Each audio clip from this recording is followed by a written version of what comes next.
त्यानंतर ज्यावेळेला आपल्याला फवारणी वगैरे करायची आहे तर हा जो नळ आहे या नळाला बघा एक कुलूप लावलेलं आहे. हे कुलूप लावलेलं आहे. ज्यावेळेला आपल्याला पंप भरायचा आहे त्यावेळेला या टाकीवर पंप ठेवला, हा नळ चालू केला की ऑटोमॅटिक समजा पंप भरला जाईल. भरल्यानंतर नळ बंद करायचा, तो वरच्या वर पाठीवर घेतला की फवारायला निघून जायचं. आणि जर गरज भासली की बाबा ह्या टाक्यांमध्ये वेस्ट डिकम्पोजर टाकायचं आहे त्यावेळेला ह्या टाक्या पण आपण भरू शकतो. ज्यावेळेला की सूक्ष्मन्नद्रव्य बनवायचं आहे, मग त्यात काही साहित्य टाकायचं आहे किंवा हे दशपर्णी अर्क वगैरे बनवायचं आहे त्यावेळेला वेस्ट डिकम्पोजर भरायचं आहे ह्या टाक्यांमध्ये. त्याच्यासाठी पण ह्या नळाचा उपयोग होणार आहे.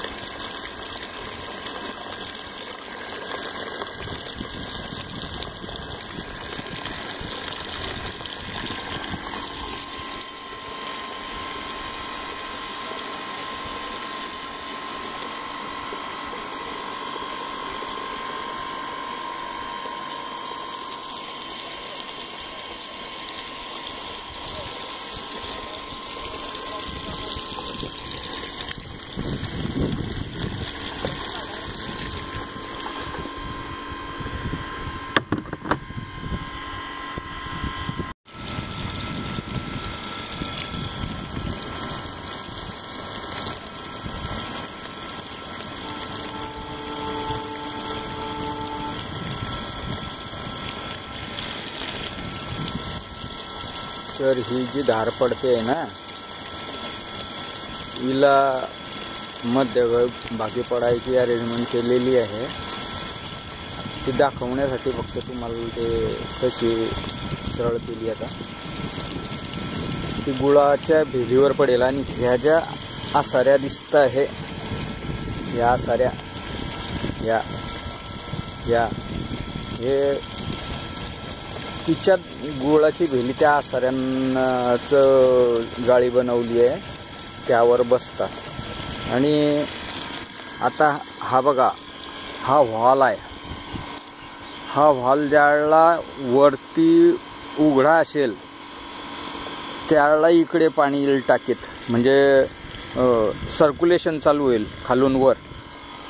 हे बघा आता खाली पण हा तो जो व्हॉल आहे तो पण चालू आहे, म्हणजे टाकीतून गुळापासून खालून घेतलं जात आहे, मोटरला दिलं आहे ते, आणि मोटरवरून हे वर आलं आहे.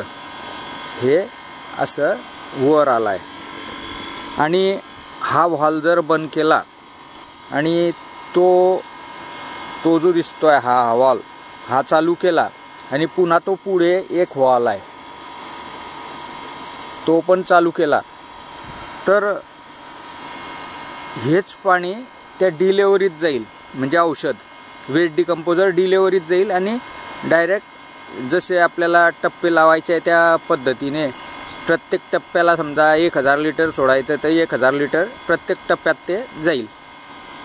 आणि रिटर्न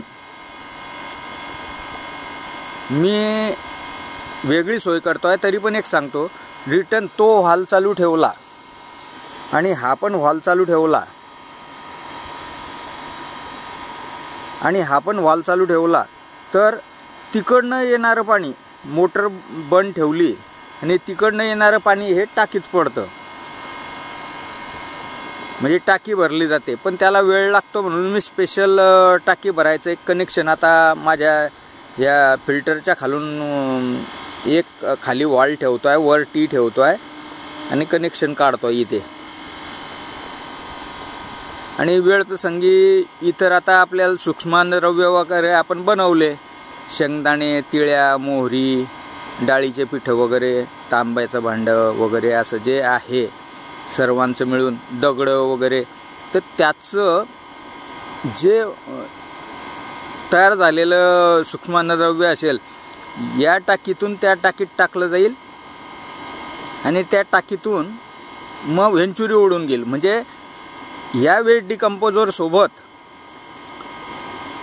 ते एका टप्प्याला, म्हणजे आता माझं क्षेत्र समजा 1.25 एकर आहे मग 1.25 एकराला 5 टप्पे होतात, तर 5 टप्प्याप्रमाणे आता समजा 1 बॅरल जर मी समजा सूक्ष्मअन्नद्रव्य बनवलं असलं तर प्रत्येक टप्प्याला थोडं थोडं पूर्ण त्या व्हेंचुरीद्वारे ह्या वेस्ट डिकम्पोजर सोबतच मी देईल. वेळप्रसंगी आपल्याला जर कीटकनाशक वगैरे सोडायचं असलं, आता हे बघा हे हिच्यात आता पाला टाकलेला आहे सर्व लिंबाचा, रुईचा वगैरे, तर तो पाला ते पण बनवणं चालू आहे. किंवा मी आणखी ॲमिनो ॲसिड पुन्हा जिब्रेलिक ॲसिड वगैरे सर्व या छोट्या बॅरलमध्ये बनवतो. ते पण समजा यातनं त्या पिवळ्या टाकीत टाकलं की ते पण शेतात जाईल अशी अरेंजमेंट केलेली आहे. म्हणजे फक्त नळ्या व्हॉल वगैरे पलटवले इकडनं तिकडे की ॲटोमॅटिक प्रत्येक शेताच्या कान्याकोपऱ्यात जायची अरेंजमेंट केलेली आहे.